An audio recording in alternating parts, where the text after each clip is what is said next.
so that we are, and we are recording. Okay, so I'm Johanna Rothman, and this is 8 Principles for Your Successful Distributed Agile Team. Leland is going to offer me the capability of taking your questions as they come and either entering them in the chat, which I think is not that easy for you, but repeating them. So anytime you have a question, you should definitely interrupt. And yes, my newest book is about From Chaos to Successful Distributed Agile Teams, a book I pair wrote with Mark Kilby. So yes, you can actually deliver work as a successful distributed agile team.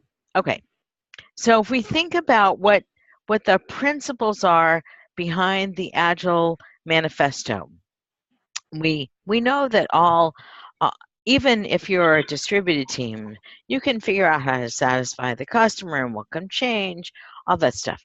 But what we have trouble with is the business of face-to-face conversations and collaboration. And if we still here don't do that, that's not very helpful when at least half of all teams are somehow distributed or dispersed.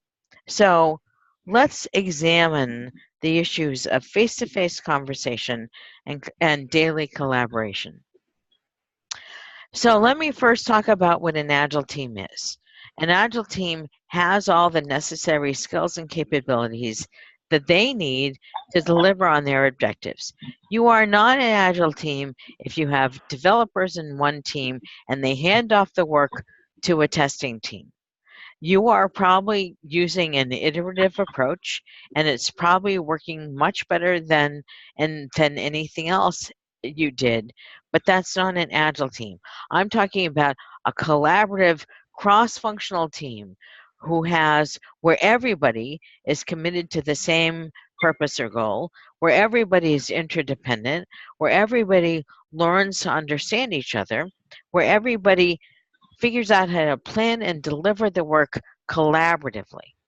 And this business of planning and delivering collaboratively, I suspect, is part of the issue in the very first principle that I'm going to talk about, which is hours of overlap. And then the team reflects together. I know I keep putting my hands together, but this is all about how do we help the team deliver as a team.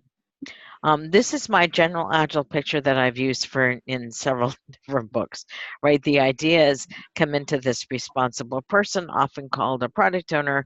That product owner creates a ranked backlog. The team delivers shippable increments on a regular basis. At some point, I am no longer big on iterations. I am much more likely to suggest flow to any given team, especially a distributed team. They do a demo and a retrospective, and then they go back and get more work. So this is a general picture of any Agile approach, and I would like you to consider whether or not you actually have an Agile team now, regardless of whether or not it's distributed. Because I think that one of the big problems I see is we don't have teams. It's a really, really big problem.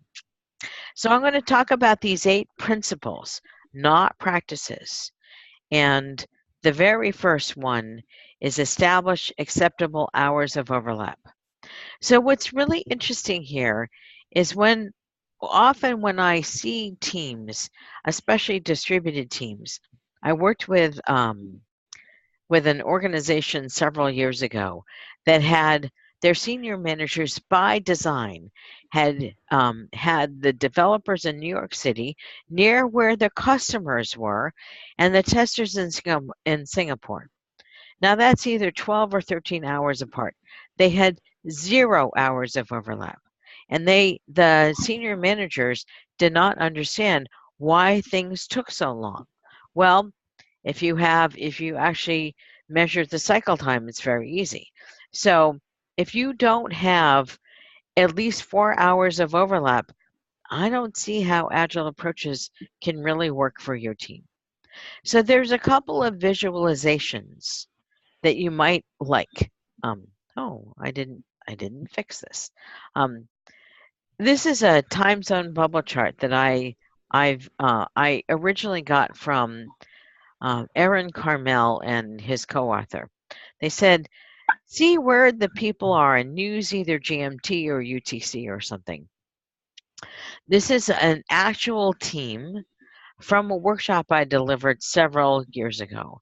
They have a person in Minsk, a person in Israel, a couple of people in Germany, person in London, person in Philadelphia, person in Vancouver.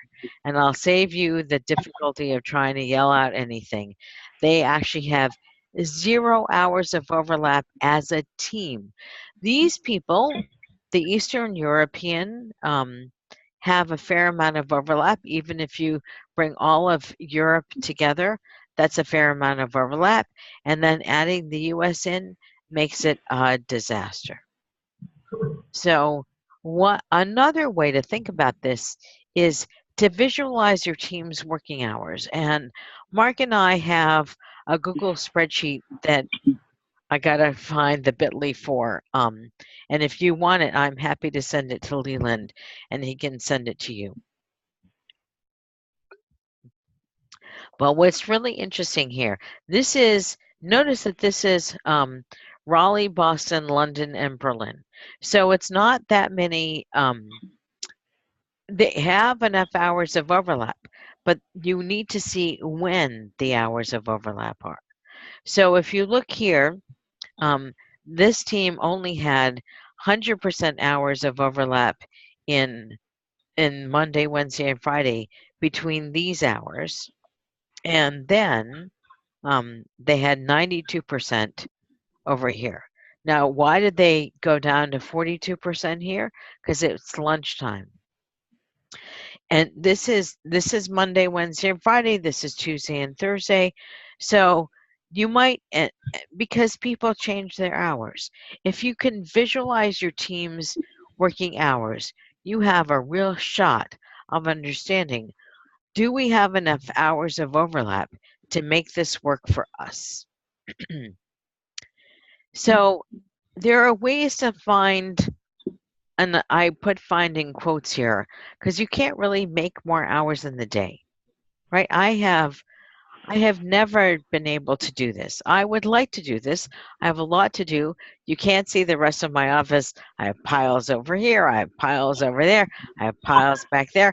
I have a lot of stuff I want to get done. But I can't find any more hours in the day than you can. So what I do suggest is that you think about how could you make it easier for most of the team? You might have ambassadors where you have a person who works in one location also facilitate other people in the other location. So that might either require time shifting or time splitting, where you say, I will get up and work from 4 to 6 a.m. I would never do this. I will work from 4 to 6 a.m. I will then take a nap and come back to work from noon to 6 p.m. There are people who are willing to do that. I think they're nuts. However, if you find people who want to work like that, and that would work for your team, excellent. You might find a co-pilot. So this team that had the developers in New York and the team in Singapore, they actually had a product owner who shared the role across the various time zones. That only worked for about 6 months. Then they worked to a time shifting option where they had a person who actually did not work with the people in New York, but it was in the same time zone as New York, who was available to the team in Singapore during their workday. And then the time splitting where you work early, you take a break, you then work late, and that allows you to bridge the time zones. So I'm based in Boston. I'm here on the East Coast, which gives me a lot more flexibility to work with other people all over the world. And even so, when I was coaching a client in Sydney and our time zone changed, right? We went to daylight savings time. Well, whatever summertime is. I never remember which one it is. That's when I started to meet with my client in my evening, his later morning. So I was time shifting to be able to work with him. And that actually worked out pretty well. So you actually have alternatives.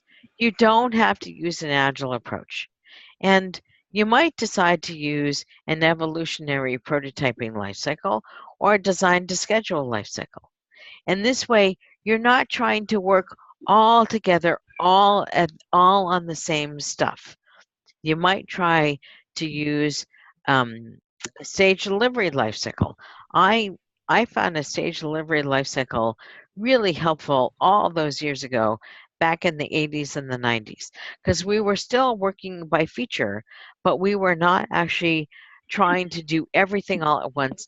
We were able to make release decisions. And then there's this my favorite combo lifecycle, which does not have a name, but I also use that often. I think it's really important if you don't have enough hours of overlap for your team, do not make everybody crazy with an agile approach. Don't do it. Instead, think about what you could do using everything you know about an agile approach, right? How much can you work by feature? How little initiation do you need to be able to actually work in the most collaborative way? And I think you would find that very helpful. So I would like you to consider these questions. If your team members are all inside one zip code, I've been calling that a geofence. Or are they distributed across several locations but within sufficient hours of overlap? And are they dispersed around the globe? And then think about how you will visualize your hours of overlap. And is an agile approach right for your team? So Leland, let me pause here and ask if there are any questions right now. What's the minimum number of overlap hours you suggested? 4? Did you hear, Tom? I did not, that came through muddled to me. So what was the question? The minimum hours of overlap that you suggest. 4? So for me, it's 4. So if you were, just think about it this way, since you're in Austin, you guys are actually kind of lucky because you're in the middle. Not really, but you have, it's actually easy for you to get almost anywhere in the US, right? It's only a couple hours to the East Coast, a couple hours to the West Coast, and you're in Central. So it's easier for you to manage hours of overlap if you're based in Austin. But think about when you want to go to lunch and when the people, if you work with people on the East Coast, when they want to go to lunch, and when the people on the West Coast want to go to lunch. So if I worked with any of you folks, I happen to take my lunch at 1 o'clock Eastern time, which is noon your time. So the fact that we were both taking lunch, not a problem. But that means that the people in Mountain Time and Central Time don't have us during our workday. So for me, 4 hours is really minimum. Any other questions?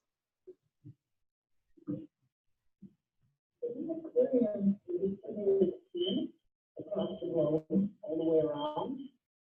Expectation was that you don't take lunch, that you don't take a nap in the middle. If you need to be on with India at 8 in the morning and with China at 10 o'clock at night, you work straight through. That was the expectation, and executives got angry when you violated that. So how do you deal with the implicit expectation that you are working whenever everybody's working? Johanna, did you hear that one? No. Yeah, I heard that. So you should know first that I am the queen of the career limiting conversation.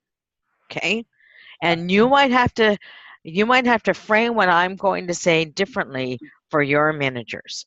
And you can say to your manager, I am happy to time split as long as you work with me when I time split. So when I get up at 3 a.m.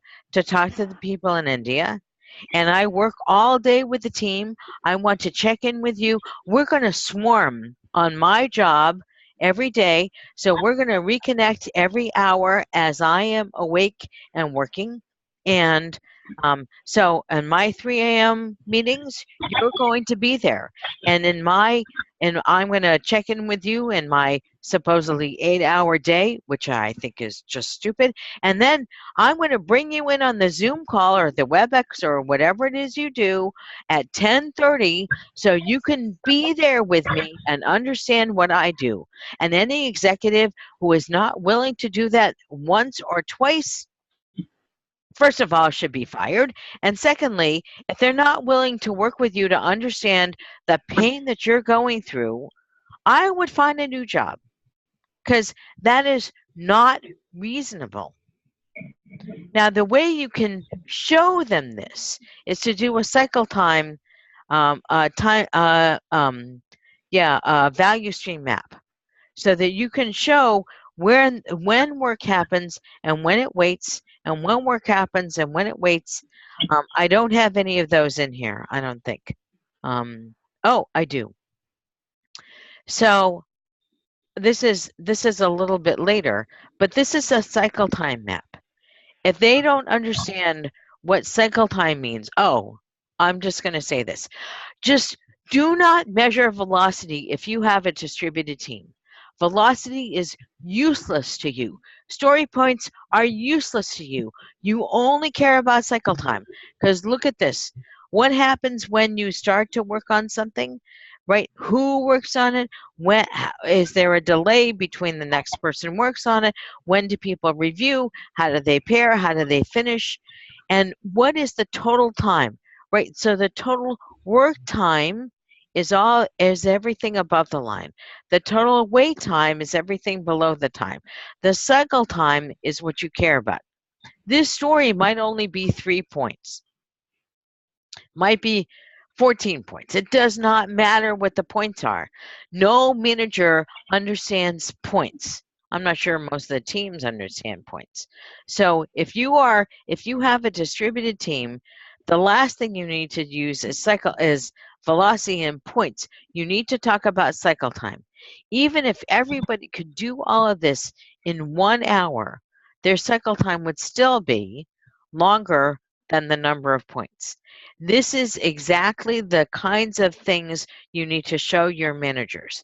And if your managers don't want to see this, I would write this is the Martin Fowler quote. Either you can change your organization or you can change your organization. So I'm suggesting that managers have never seen cycle time maps. Absolutely show them a cycle time. Draw the cycle time for the last 2 or 3 or 4 stories and show how long it took for everything to get done. And then when they understand that, if they still want you to time split your time and they do not want to work with you and facilitate with you, I would find a new company to work for, because they are not being reasonable.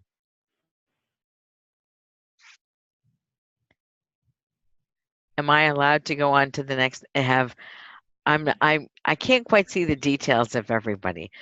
I don't see laughter, but I'm hoping that they're still with me. Leland, should I continue? Yeah, go ahead and continue. Okay, so the next swing is to create transparency at all levels. I find that if you have people very, very dispersed, I'm going to talk about team types in a bit. They often only understand what their thing is to do. They don't understand how everything fits together. So I think that if you don't have transparency in the team and transparency between teams, I think you really have a very difficult time with an Agile approach. The next principle is that create a culture of continuous improvement with experiments. This is where the Agile frameworks actually really get into your way. So one particular organizations where the team was within I guess, well, it's this team over here. They were in the US. So they had 4 hours of overlap. And they started with the Scrum board, and they said, we're just not getting anywhere. So then they created this particular board, which is not really a Kanban board because it does not have WIP limits, but that was the flow of work. Then they came up with, here's our real Kanban board, and they were able to experiment because they had the entire team working in 4 hours of overlap. So this is exactly what they did. And notice that there's a lot of review. There's there's the group chat where people can actually chime in. There's pairing. There's a bunch of collaboration. And this allowed them to get to a cycle time of about of just under 2 days. So if you can, I find that the easiest experiment to start with is a board. And I would prefer not to try something, but to actually think about an experiment with defined metrics or expected results so you can really get the feedback. But I also find that the first experiment with a board shows you what your cycle time could be. So I strongly recommend that. My experience with distributed teams is that unless they're within a couple of hours of overlap, Scrum does not work because there's way too much time between the people for the real-time rituals and ceremonies. That does not mean you cannot use an iterative approach. It means you have to really think about what the iterations mean. So this pervasive communication business often depends on team type. So if you're co-located, you can say, hey, everybody, let's do this. Or what do you think about that? And everything is fine. If you're distributed or dispersed, you really need to think about how can you repeat the message in various ways, and how can you avoid over communication so people don't think you're whining at them, because that can happen too. So let me talk about the various team types. The first is the satellite team, where you have the bulk of the people in one location, a couple of people somewhere else. So I have a client in Boston where most of the people are in downtown Boston. They have one person in Worcester and one person in New Hampshire. That's a satellite team. Oh, for those of you who don't know Massachusetts, New Hampshire is located, 30 miles north, and Worcester is 30 miles west. And it's not Worcester, it's Worcester. Okay, sorry. But that's a satellite team. And the reason it's a satellite team and the reason the people are there is because the person in Worcester, his wife got a better job in Worcester and he wanted to stay with the team. And the person in New Hampshire, he was tired of commuting into downtown Boston.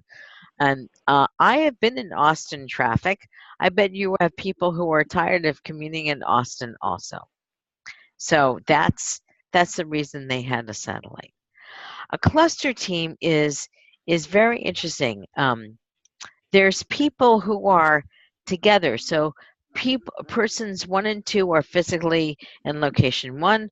Persons 3 and 6 are in location 2, and persons 4 and 5 are in location 3. This is often the developers. I have a client, the developers were in North Carolina, the testers were in Italy, and the product owner and the erstwhile coach were in, where were they? In the same time zone as North Carolina. Maybe they were in Florida. I don't remember. Sorry. But they all worked for a given team manager, and that really helped. So the next one is the Nebula. These people are totally dispersed, right? They are not, no one shares a location with anybody at all, but they affiliate with the team and they have the maximal hours of overlap. What I often see is this siloed and nebula team where everybody has their own manager. They're supposed to be collaborating as a team, but because they don't have enough hours of overlap, it's really, really hard for them to communicate. So persons 1, 2, 5, and 6 here have enough hours of overlap, but persons 3 and 4, this is where the testers are often in India or China or something, and these people are in the US. It's I think it's almost impossible. Now, the reason your communication options depend on your team is that if you only have the options for asynchronous communication, you will not get the effect of, you will not be able to really collaborate with each other. So, do we have real-time phone or other audio? Do we have real-time video and audio together? So you and I right now have real-time video and audio. It's a little bit challenging if everybody had their own mic. Yeah, I know. If Leland had a big splitter and a whole microphone and everything set up, everyone could have their own mic. You're a volunteer organization, and even your platinum and gold sponsors are not going to do that. But if you were part of a team, if you were able to have this face-to-face conversation in person or with a tool, right, and the real-time video and audio. Now, we talk in the book, Mark and I talk a lot about a persistent public back channel. If you have a text back channel that allows people in real time to also text each other, which is what the chat is doing for us in Zoom, then that actually enhances all of the real time communication because people can check when they don't understand each other. Any questions so far? I have a question. If your management is determined that you're going to use Scrum and you only have 4 hours of overlap for teams, what do you think are the most important things that the collaboration should occur? Should it be a daily stand-up? Should it be with the sprint planning? I mean,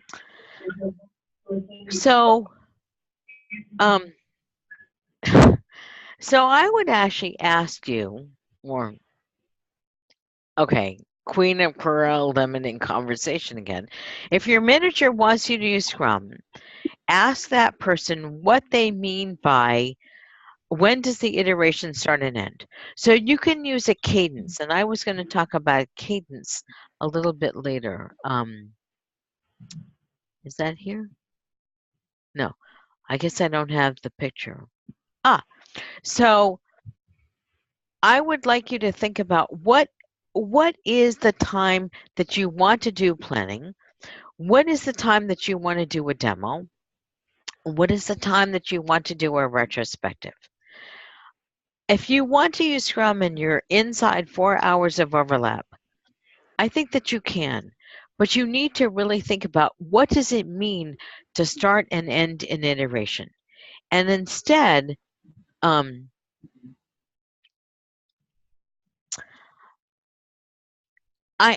having trouble deciding if I should tell you to placate your managers. Often your managers don't understand what they're asking for. They think that Scrum is the be-all and end-all. And you can accommodate them. I would actually say we need to use a Kanban board and manage our WIP limits, and we will decide what it means to have an iteration start and end. So if And let me ask you this. Do you have stories that don't actually finish at the end of the iteration? If you roll them over all the time, you're already using flow and you're just not admitting it. So I would say, what matters to us for the various ceremonies? I used to think that stand-ups were for committing, that everyone would commit to each other what the work was that day. But instead, if you default to collaboration and say, we will either pair or mob in our hours of overlap, and we will do our solo work when we are not overlapping, then maybe you can actually use something like this, and it's going to work just fine.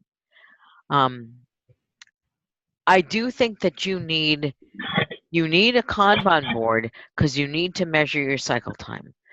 Just a plain Scrum board is not sufficient if you are distributed or dispersed. Did that answer the question? On one of the cycle time slides, on your cycle time slide, there was two people who, Dan and Jan paired, but they don't quite finish in the middle. Is that, so if they don't finish, what happens to their work? Can they say that their story is done? No, they can't. They hand it off to Sam and Brenda. So the interesting thing, handoffs have a really bad name, but handoffs are actually really good for distributed teams. If Dan and Jane have a few minutes with Sam and Brenda, and we're only talking about a few minutes here, right?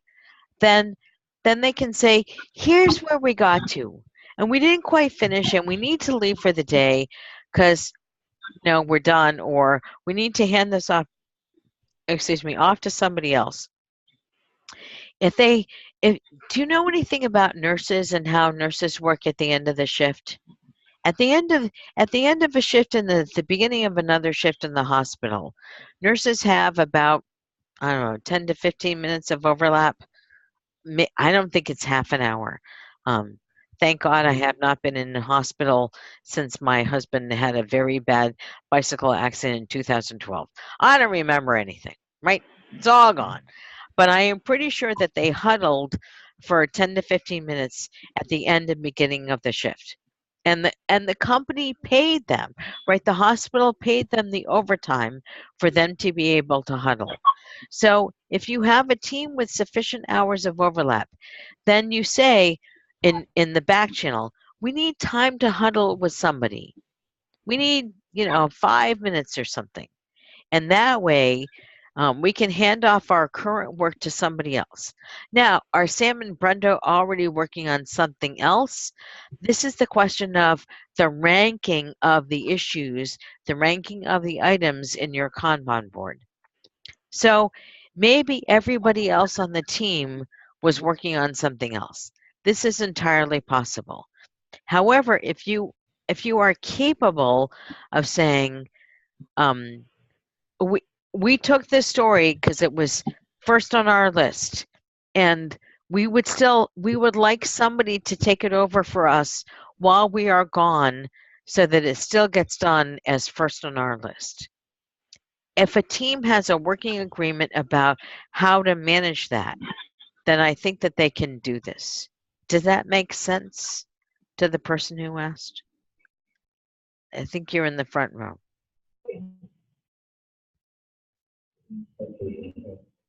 Yes? Thumbs up? Okay. All right. So I think that I was here. Okay. One of the things that's really difficult, especially if you only have the option for asynchronous communication, is to assume good intent. I know you're all so surprised. People do not read sarcasm into some of my email communications. I'm an eye roller, I'm sarcastic, I'm not very nice. I talk about being the queen of the career limiting conversation. Yeah. I'm also extremely good at going directly to blame. Those people Yeah, hear my finger. Those people didn't get their job done. I love blame. I need to be congruent, which is taking into account the other person, in the context. Placating others, saying, "Oh, I must have done this wrong. Oh, I'm nothing." Yeah, that doesn't work either. So we need to assume good intention, and that's where the congruence model really, really helps. I'm not going to do the discussion because I think it's really important for you to think about that. So I've started to talk about a project rhythm. I use plan on demand for flow in my own business. I use rolling wave planning. I have a plan for the year. I have a plan for the quarter. I have monthly and weekly deliverables. And because I use flow in my own business, I am able to change whenever I need it, whenever I need to change. I don't know how much change you folks need in your organizations. I also like a cadence of planning and demos. So I have a client who works totally in flow, but they have a cadence of planning on Mondays and Thursdays. I believe that they almost always plan for they what they call it dissecting the next few stories. So they dissect the next 2 or 3 stories every Monday and Thursday mornings. They are within 4 hours of overlap. They demo every single Wednesday, I think at noon. Noon, what, I don't remember what time zone.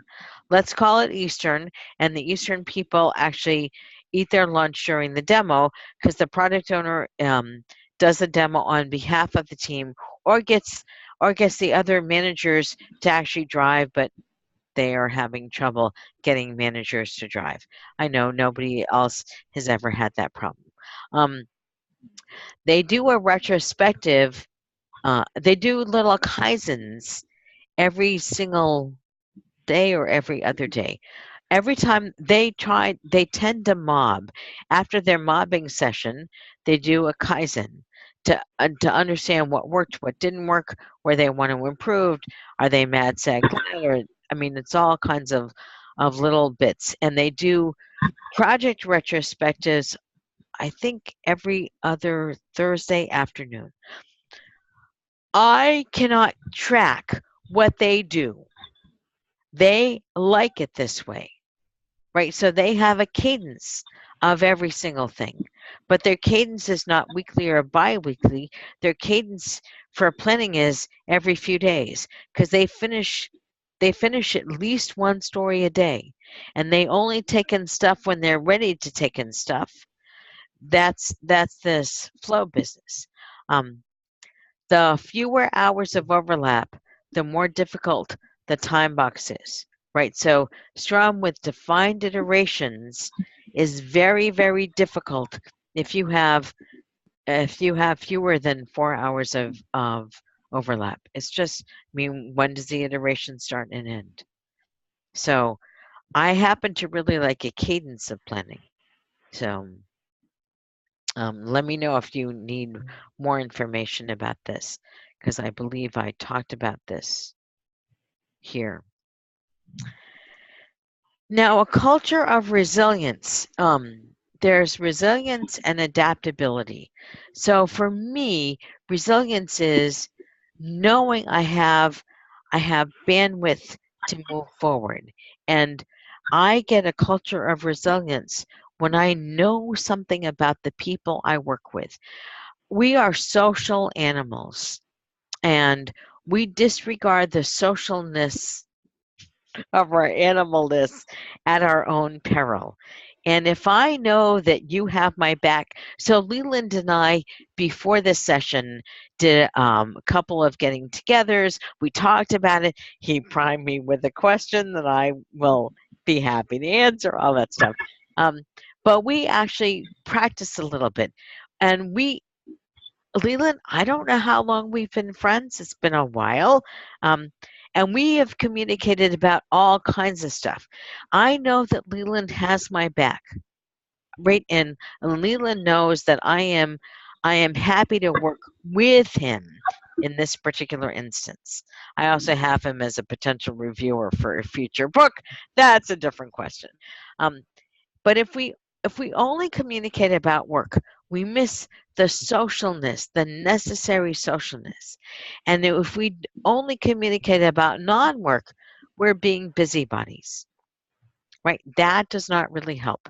So a culture of resilience says we have the ability to know that people have our backs, to know that we are capable of working with the other people, and then we can create adaptable responses to the new situation.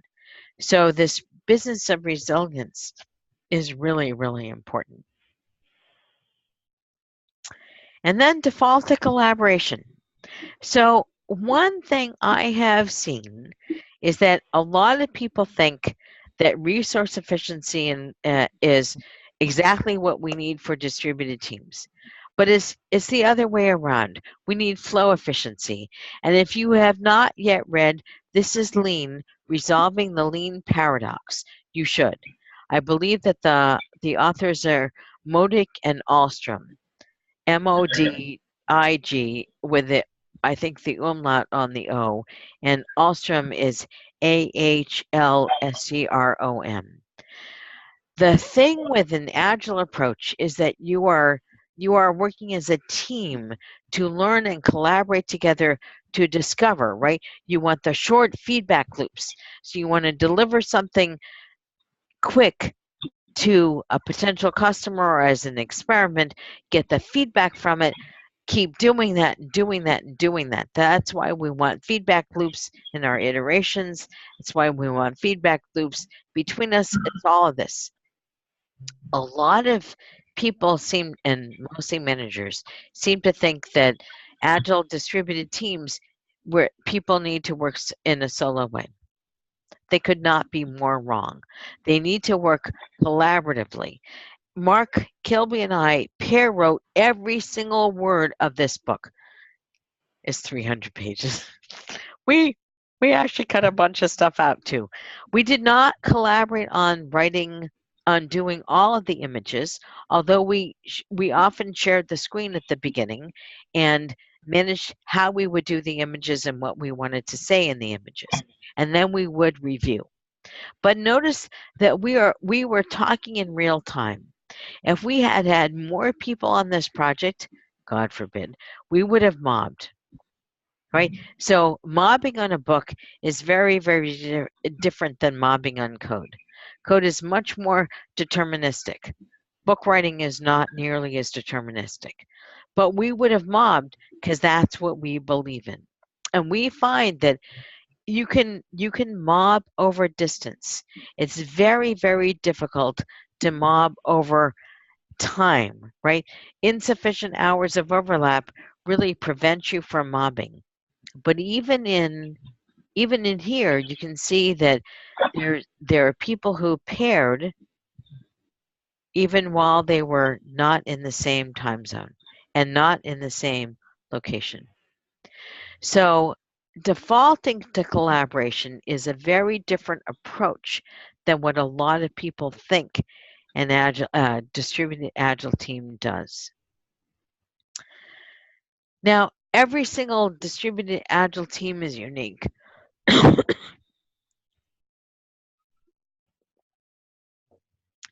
And I think that the biggest thing, well, I know the biggest thing, is sufficient hours of overlap.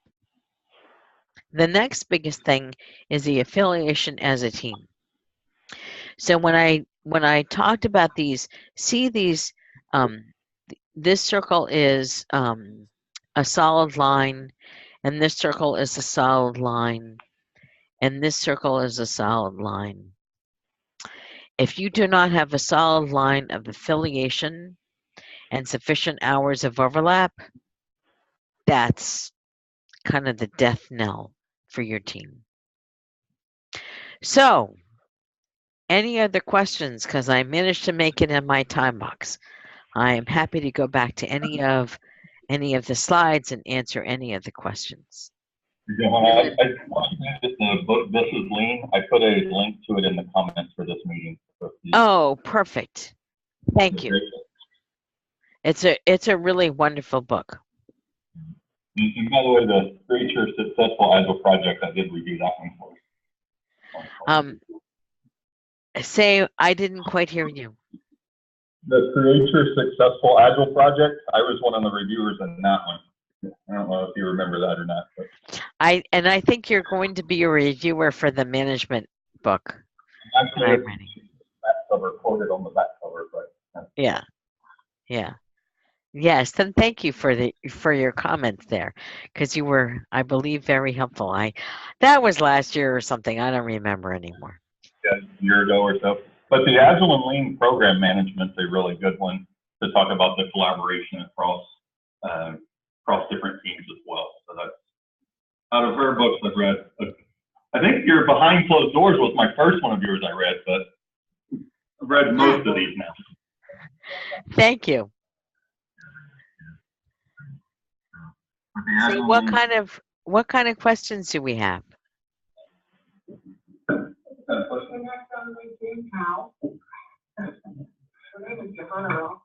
Yeah. They were just asking about connecting on LinkedIn, but yeah, you can look for. Oh, please. Yeah. I would love it if you connected with me on LinkedIn. I would love it if you signed up for the newsletter. Yeah. Any kind of conversations you want to have, I am happy to have them.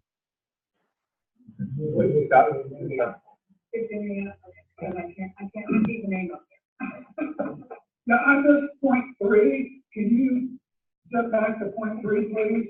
Me too for 4. 3 and 4. So a culture of continuous improvement and practice pervasive communication, is that the one? Okay, let me see if I can get there. I think that this is no. So there are a couple of very interesting problems with the way a lot of organizations try and use an Agile approach. They try and say, oh, there's a framework. We need to do the framework. And we need to fit all of our people into positions in the framework. So if you were a project manager, you're now a Scrum Master, even though you should probably be a product owner, right? I mean, it's kind of wacko. I would like you to consider, how can you create continuous improvement with experiments? What would it take for you to actually say, here's our current context. What results do we want? All right, the define metrics or results. And then how can we create a hypothesis and do something like that? And I suggested that the very first experiment you could do was with your board. I too often see organizations mandate a board for every single team, and especially for distributed teams. That does not make any sense at all, because you need to see your flow of work, right? So if you actually have, and this particular team had, they took cards off the ready column, and then they did their analysis, right? They did not do analysis during planning. They needed to do a whole lot more then. Then they went into code and unit tests. Then they went into in-test. Then they had to wait for approval. Somebody else outside the team had to approve everything, and then they were finally done. Because anything that was not approved went back into either analysis or code and test or in-test. And nobody understood that things kept bouncing back and bouncing back and bouncing back. When they finally created this Kanban board, that's when they said, our stories weren't really ready if we had to do an analysis. They had stories to workshop. And then they said, we now have ready stories. Now we can go into dev and unit test. Now we can go into accept.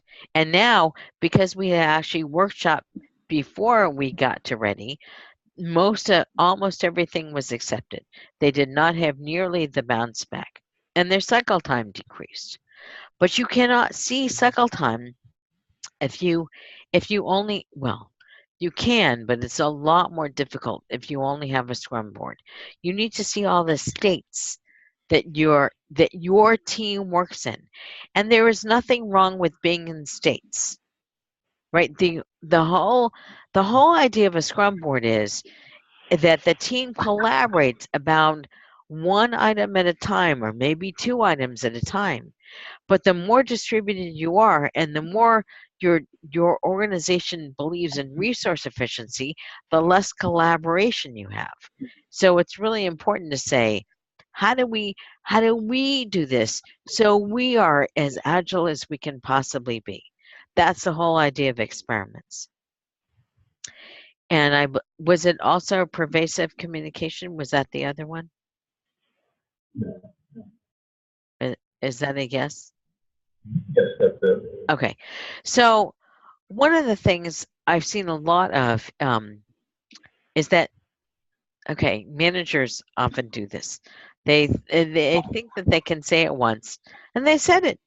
Everybody understands. It's not a problem. Everyone understands what's going on. But it's really important, the more people are distributed and the fewer hours of overlap they have, the more people need to hear the words in various ways. So if you think about the hours of overlap, if you do not have at least, say, 6 hours of overlap, you are only going to have asynchronous communication. I do not want to know how many unread emails you have in your inbox, or worse, just the total number of emails in your inbox. And your managers have even a worse time.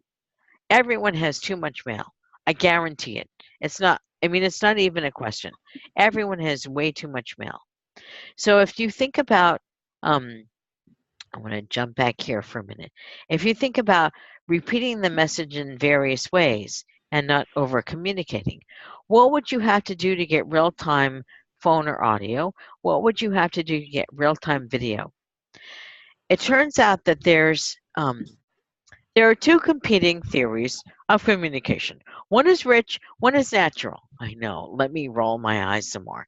Rich says we can hear the music, we can see the body language, and that's necessary, right?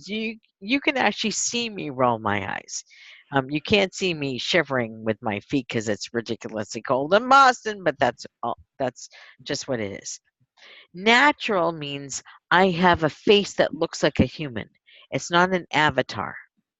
So human beings, because we are social, need both we need to see the words and the music that goes with the words, right? And music is everything. My gestures, my expressions, the timbre of my voice, all of that. That's the music that goes with the words. That's the natural part.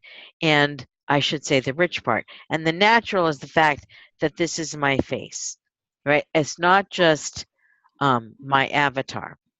And a lot of, there are tools that exist in this space that some people think are a substitute for this rich and natural communication.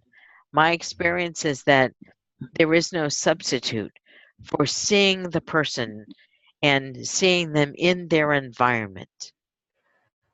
So video is something I strongly, strongly recommend for distributed and dispersed teams. And just leave it on all the time, right? I mean, what's the worst thing that happens? People see your family walking in behind you? Yeah, that's fine. Okay, next question, please.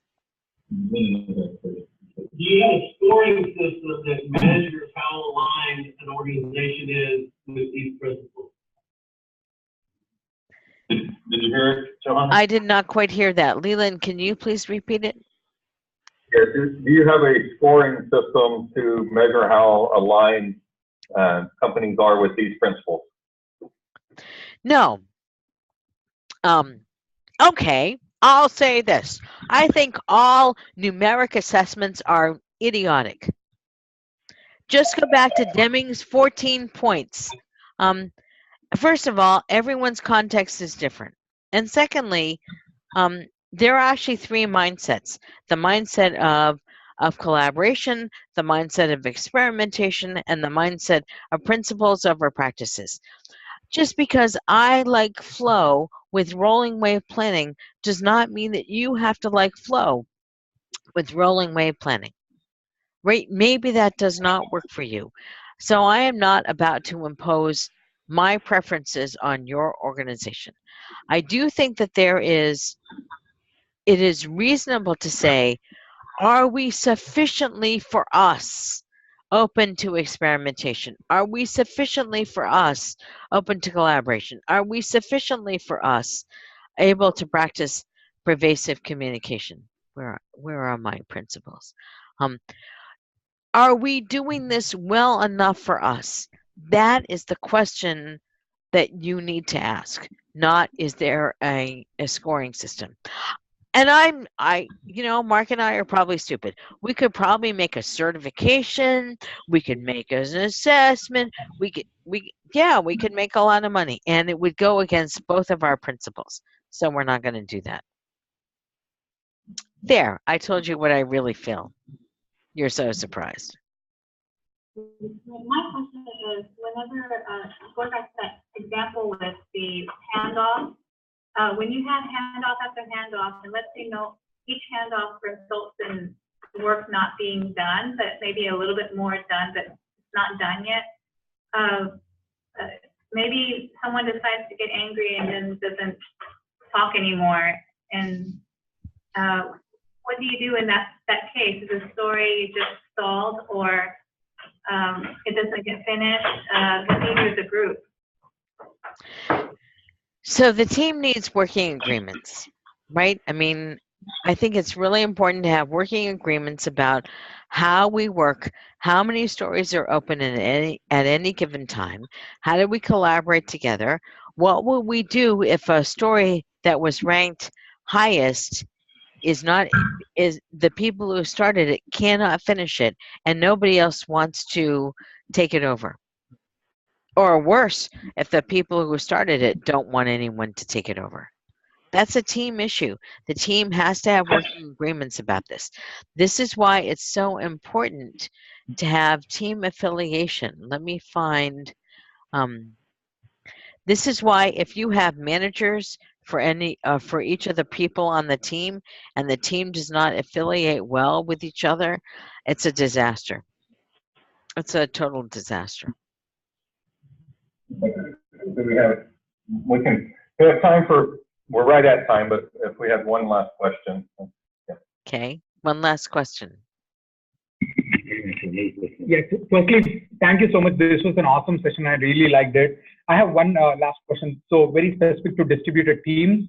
So do you have any specific role which needs more like that overlap?